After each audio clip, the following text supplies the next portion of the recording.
Papakita natin yung mga kan natin, mga tilapia natin na kan natin. Kuha tayo ng pang kan natin, pang prito. Yan, so masarap yan sa kan, masarap i-prito o kaya isigang, pwede rin kan, yung lagyan mo ng suka. Yan ang mga kanyan, fresh na mga kan nila, mga tilapia. Medyo malalaki na rin sila kumpara doon sa dati natin. So dito natin yan kukunin sa ating black na half drum. Yan o, kita nyo, malisigla yan, masisigla. So kan pa yan, lalaki pa yan, basta malagaan pa. So mga ganyan, pwede na yan pang prito. Masarap yan, masarap siya sa prito, tapos lagyan mo suka.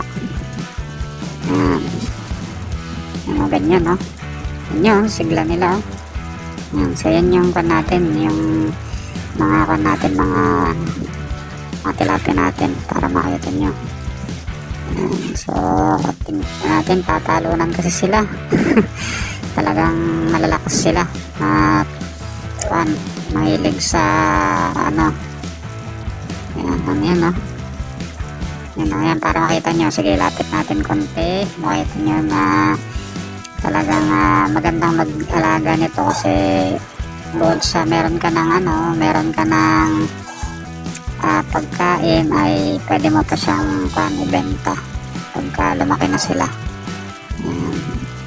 Basta maganda yung basta maganda yung drainage, saka yung regular na pag